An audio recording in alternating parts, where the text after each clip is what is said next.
Hello, and welcome to R&R's Ask the Expert. I'm your host, Valerie King, R&R's editor-in-chief, and I'm joined today by Julie and Tony Roberts. Along with their business partners, Mike Parsons and Dustin Cheney, they own ServPro of Henderson, Webster, Union, McLean, and Crittenden counties located in Henderson, Kentucky. They also own two additional ServPro franchises in Kentucky, as well as a franchise in Indiana. Now, you may recall the cluster of storms, including tornadoes, which struck 5 U.S. states across the South and Midwest in December of 2021, specifically the 10th and 11th of the month. And that's an unusual time of year for such weather events in those areas. You may also remember Kentucky was the worst hit state, and the town of Mayfield made headlines as among the hardest hit within Kentucky. The severe thunderstorm complex produced the most reports of wind gusts greater than 75 miles per hour of any known event, according to the National Weather Service. And the twister that devastated Mayfield and other Kentucky communities, including Dawson Springs, was on the ground for 166 miles. The EF4 produced wind speeds estimated at 190 miles per hour, and that's one of only four rated that intense since 2013. Tragically, only two 24-hour periods have seen more people killed by tornadoes than December 10th of 2021. So Julie and Tony Roberts, who are owners of the ServPro franchise in Henderson, Kentucky, through that franchise are directly involved with the cat restoration work in Kentucky following those devastating tornadoes mentioned, including one of, if not the largest project in Mayfield. So we invited them on to talk about their experience so far and to learn more from their encounters. Thank you for joining me, Julie and Tony. Thank you for having us. Thank you. Ab- Absolutely. Okay, so first, tell me more about your ServPro franchise or maybe franchises. Just give us a picture of the franchise series and where you're located and staff size and clientele, that picture. Sure. We started in 2005. Just Tony and I opened our first franchise in southeastern Kentucky in London. Newly married, straight, just us, got started. We grew pretty quick. Started another franchise in Richmond, Kentucky. Brought in our business partner Mike. Had a couple acquisitions and sales over the years. We now have two other franchises, which we opened 2 years ago, and brought in our other business partner, Dustin Cheney. They're all run independently. We have about 50 employees overall. Um, we offer a wide range, obviously the traditional mitigation cleaning services. We also do construction, which we've been doing for a couple of years now, and a host of ancillary specialty service line items, including laundry, which we do in-house out of our London location. Thank you for that picture. Okay, so Mhm. could you take us back to December 2021 and really that immediate aftermath of the tornadoes? Yeah, that was a crazy weekend. First of all, December anyway, but as Servpro owners, were always watching the Weather Channel pretty relentlessly, and we knew that there was an eerie calm before this storm. It got very warm. It was very calm outside, and we've learned that when that happens, there's something brewing. So we were kind of aware of it, watching the storm patterns anyway, because it looked like they were predicted to come towards us. Middle of the night, storm sirens were going off. We took our kids and dog and headed to the basement. We live about 4 hours actually away from where this project is going on in Mayfield.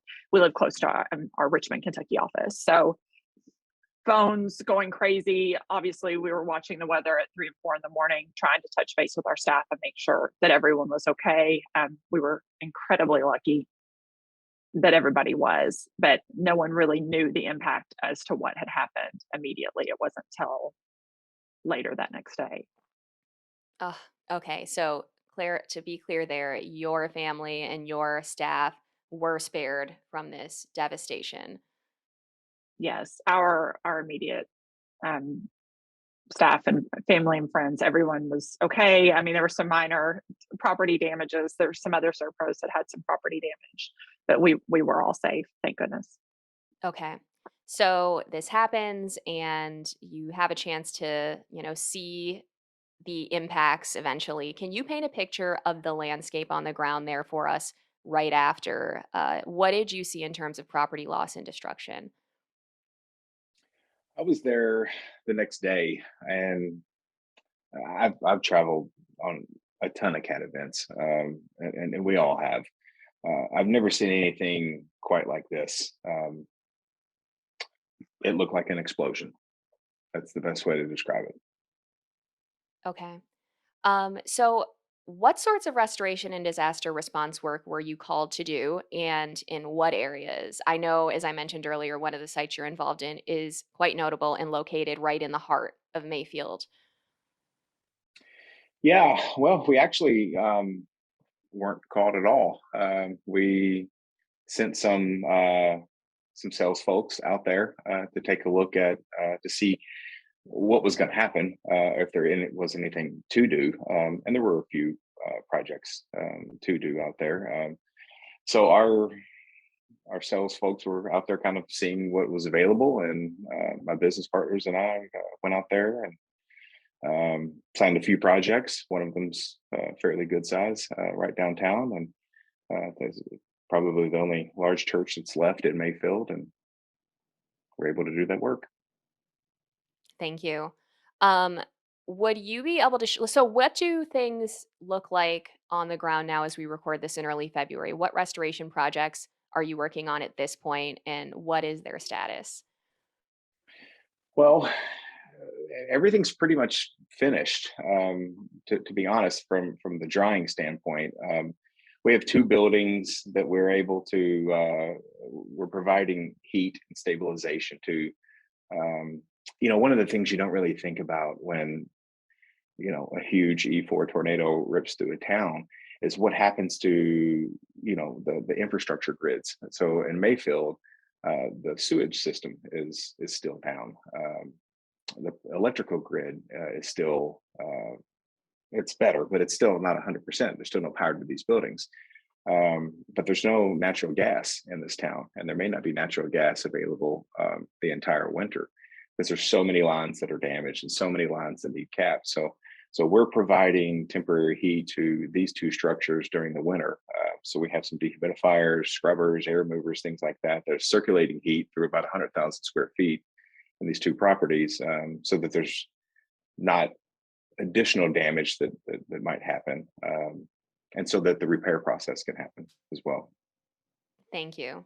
So to clarify, you guys are working on commercial projects, and were there any residential projects you took on for this? We did not. Okay, thank you. So now could you share a little bit about that fleet? What does your presence look like on the ground in the work you're doing or were doing in the Mayfield area in Kentucky? Crews, uh, equipment, that kind of thing. Well, and the biggest project that we had is actually pretty cool. For people that do what we do, it looked really neat.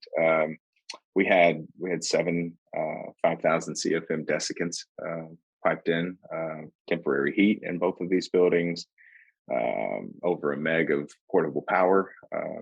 You know, Hundreds of pieces of drying equipment as well. I think we had 45 general laborers or supervisors, things like that. Probably a staff of 50 on this project. Okay. I understand, as you mentioned, this isn't your first time responding to a cat event. So, could you elaborate on past involvement with extreme weather restoration?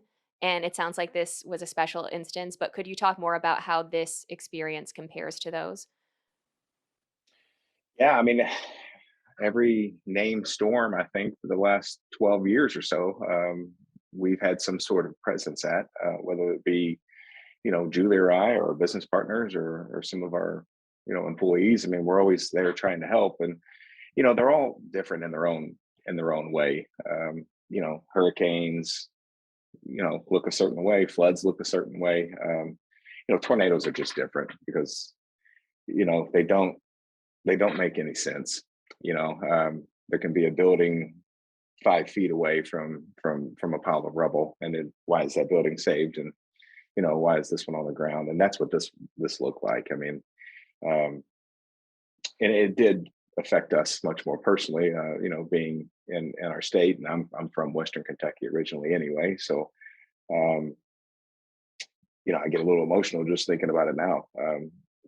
To look at what how much rubble was there, how many piles of bricks, and how many people were lost.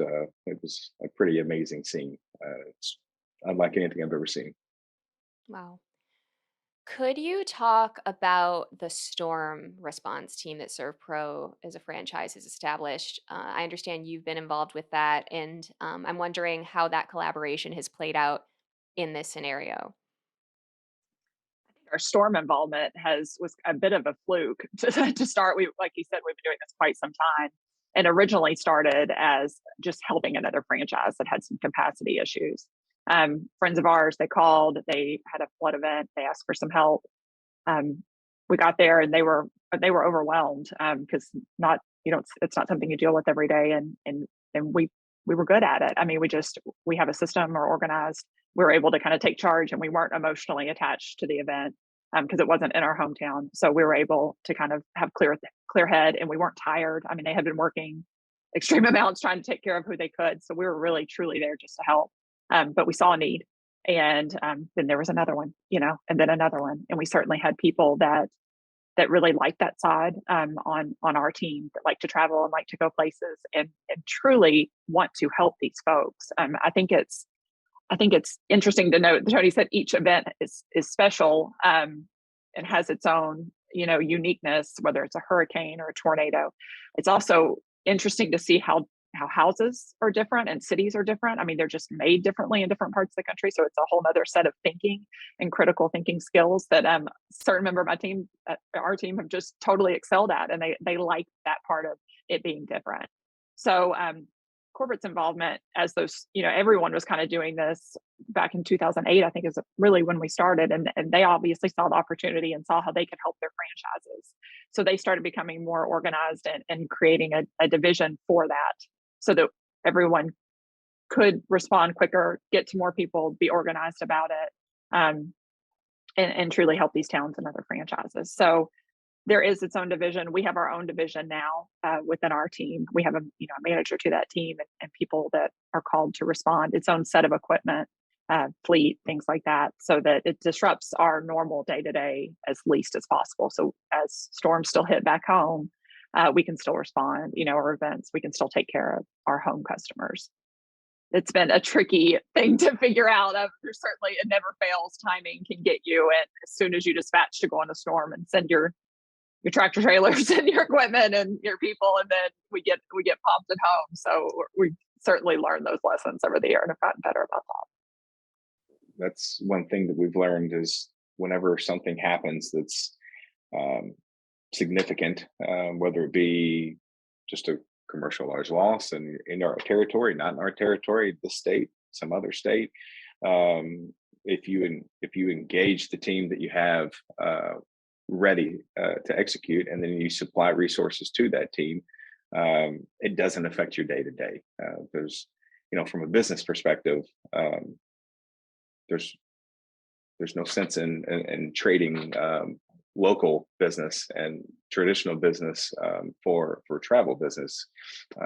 It will hurt your local business if that's the mindset that you have. So, we understood that early on after making a few mistakes, that we wanted to continue to invest and to be able to do this so that our local customers that are so important to our lives and our business aren't affected when we do things like this. Thank you for that. All right, back to this event that we're talking about from December in Kentucky. What challenges from the work you've been involved in stand out in your mind? Well, I mean, we had a few challenges. It was pretty smooth, to be perfectly honest. I mean, we had great customers, great insurance provider to work with, great consultants. So, I mean, it was really a really nice collaboration. Um, Most of the problems that we had were resource based. So, this is probably the most difficult hiring environment, maybe of all time, certainly of our career of 60 and a half years of owning a business. Um, so finding general labor was a bit of a challenge, and getting it, mobilized and on site in a timely manner. And then the lack of having an options, I guess, when certain folks didn't work out. That was a bit of a challenge because we had to bring in labor from pretty far away. And then some of the other resources that were needed, generators and things like that. Um, there were a ton of Christmas things and New Year's Eve things going on, so the amount of resources that were available to us was a little thinner than it would have been if it would have been something in March or June or something like that. So, I mean, we got through it, but those were some things that I've not experienced before. We had some supply issues too on normal everyday things that we need for the job, getting them in, and then locations for lodging has been a bit because the town was devastated. So having lodging options for the staff had to go a little further than typical, and we usually see, but that happens. Yeah, those are definitely challenge areas we hear about all of the time beyond cat work. So I'm sure listeners will relate to the resource staffing personnel struggles. I wanted to revisit just to make clear. So most of the restoration work you've partaken in this scenario is water damage, right? Is that the case? Yes, I mean there were some content related items, pack outs, and electronics, things like that. But yeah, it's mostly water damage related. Best practices for those listening. Could you offer a few tips for restoration pros on providing cat services based on your experiences in this space? Well, I think Julie and I both kind of brought up the most important point of you know building a division within your organization to be able to do that. And you can't if you've never gone before, then obviously you don't have that. That's okay. But the one thing that ServPro taught us was to continue to invest when those opportunities occur. So if you could make a little bit of money and then buy a little bit more equipment or hire one more person and start to build that over short period, long period of time, whatever that may be, you're going to get better at it. On bigger projects, it doesn't matter if it's local or if it's traveling. What we always tell our team is, let's let's own our customer. Let's let's make sure that our customer is the happiest that they can possibly be.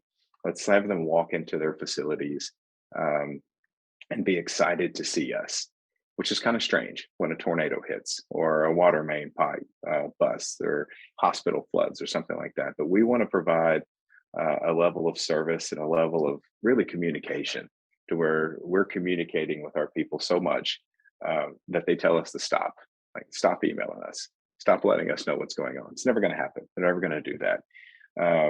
Because they want to know what's going on and they want to understand the plan.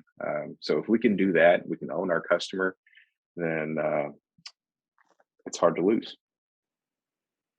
I think we're in a unique situation being a franchise that we have to keep in mind that we're going into somebody else's territory and that we want to take care of their brand and their customers like they're our own. So they get the same care and attention so that they have a happy customer when we leave and that we really truly were an asset to them. Another separate thing about cat travel is not to make decisions based upon your first round at trying. It is a financial investment and you do learn lessons. We still learn them every single time. We're constantly changing. We recap after every storm and figure out lessons lost. We're already doing that on this one. Things that we could have done better, we'll know for the next time. But it does take a couple to kind of get your groove. And a lot of people do travel and go, this isn't for me. But I mean, every storm isn't the same. So it's not sometimes like in the draw, sometimes you get a good one, sometimes you get, you don't. So I love what Tony said about making sure you reinvest a little bit back into your team so that you can grow and be a little bit more ready for the next one. Yeah, Julie gets mad at me because I'm always buying something. Oh yes, he does. He's good at that. Oh, that's funny. All right. So, Tony, you talked a little bit about communication with the customer and really prioritizing customer service. I'm curious about that human side, especially when it comes to cat work, when people have lost everything or a ton, and it can be tragic. So, as people are going through these situations, are there any tips you have about serving residents of these communities that are hit by disasters? Well, I mean, I think anybody in our line of work has, a big sense of empathy within them anyway.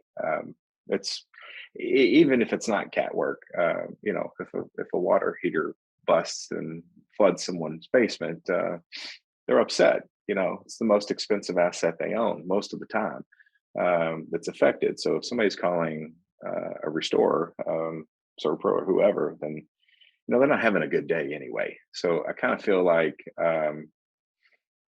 we're already equipped. But when we travel, people are just so happy to see somebody show up. Especially large scale scenarios where there's tens of thousands of potential customers out there. They're just happy to hear from somebody. I talked about communication earlier and how important that is. That's really I'm always surprised at the positivity of potential customers when we meet them. That they're just like, okay, let's get going. Like you're here, let's go. So that's kind of it makes it a whole lot easier. But I did want to bring up something as far as the human element that happened in Mayfield. It's still happening. I was in Mayfield yesterday. It's still happening. I was amazed at the amount of volunteers that came and just set up free operations for people. I mean, I probably gained 15 pounds in Mayfield. I mean, there's from every religious organization to just people that took their Christmas uh, time off and came to Mayfield. I mean, I've never had so much barbecue in my life, or hamburgers and hot dogs, and there are still people there. And we're almost 2 months into this that are just volunteering their time and providing free services, free food, their laundry facilities. Like it was amazing the amount of outreach, person to person outreach, not necessarily. I mean, of course, the Red Cross and lots of other larger organizations were there, but just people that wanted to help. Um, Random food trucks that would just show up for a couple of days, and they had what they had. And they cooked it for whoever would. Whoever needed it, and then they went home. And I just found that to be amazing. That day after day after day, new people or people would stay. It was really an uplifting experience to see that person to person outreach that happened there. I think Kentucky as a whole really rallied behind this event. I mean, it was amazing to see across the state how far people were traveling to come, and outside of other states as well. But we held just a small drive for toiletries and things that they couldn't get because everything was closed out of our other locations, and I was absolutely amazed at how many of our customers reached out and said, oh, because we were going back and forth anyway. It just made sense that we were taking stuff there. We thought, oh, we'll take a couple carloads. And they were pulling up, I mean, in huge vans and trucks of just toilet paper and paper towels and toys because it was Christmas time to take. Our corporate office sent a tractor trailer of toys, and I don't even think they told anybody about it. They just did it to take care of the children there, because I mean, I can't even imagine being this close to Christmas. What how these parents were feeling. So everybody just really, I mean, had a piece of their heart there, and I was so proud of our state as a whole, and especially our customers. They were amazing. Wow. Thank you for sharing that. Any other key takeaways or stories or lessons learned from responding to the December 2021 tornadoes? I think one of the things that we really teach all of our response teams is when we go into a new loss to ask the customer what's important to them in the home that we can attack first. We need to get working, or we need to take care of or restore first. And that certainly happens on storm more than anything. Everybody has something different that's special to them. Sometimes it's a quilt. Sometimes that was from their grandmother. Sometimes it's a office thing. Checks or bank statement, whatever. This was Christmas time, so we would, people want to take care of ornaments and things like that. But I think every event is like that, and I think that's just a good practice for any restoration company or restorer to go in and make sure that they're asking the customers what's important to them so that that can be the first thing that's done. And that doesn't change whether it's a regular job or a storm event. Thank you. This has been great. I'm curious, looking ahead, what are your predictions on the timeline of restoration and recovery? Well, in terms of our project, we will probably be there for the next 3 months. We've got about, like I said, about 100 pieces of equipment there, trying to stabilize the building, make sure nothing else is impacted or anything else happens to make it any worse than it possibly could be. But in terms of Mayfield as a whole, there's a lot of repair that's happening already. There's especially in outlying areas where the damage wasn't quite as severe, just outside of the direct path. Inside the direct path, they're still knocking houses down and hauling them off. I mean, I drove through there yesterday and I was amazed at how clean it looks now. There's still giant 30-foot piles of rubble, but it's like organized.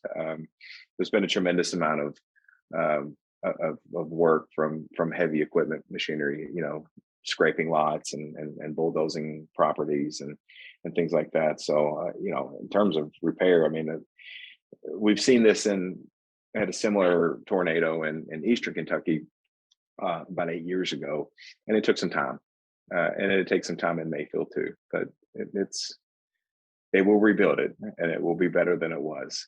So that's always the silver lining with insurance restoration. That if you get an opportunity to rebuild, it tends to be better. So that's what we're hoping for the folks in Mayfield. Well, thank you so much for your time and insight, Julie and Tony. Before we go, I would love to ask where listeners can go to connect with you or learn more about your ServPro franchises. Sure. Best place to start is servpro11274.com is our Henderson location. We're on all the social media sites. My LinkedIn personal is Julie Roberts. So just give me a connect. Awesome. This has been great. Thanks for taking the time. It'll be really insightful for our listeners to learn more about your experience with CAT and glean best practices from a firsthand account, a real case study that's really still happening. So thank you. Thanks for having us. Thank you. Absolutely. All right, listeners and viewers, for more insights on restoration, remediation, and the people behind it all, visit our website, randrmagonline.com, Apple, Spotify, or YouTube. If you haven't yet, please be sure to follow the podcast so you can keep up with all of our latest episodes. And if you could, please give us a quick review and rating. We're also on LinkedIn, Twitter, and Facebook, so we invite you to follow us there too. This has been R&R's Ask the Expert. Thank you for listening.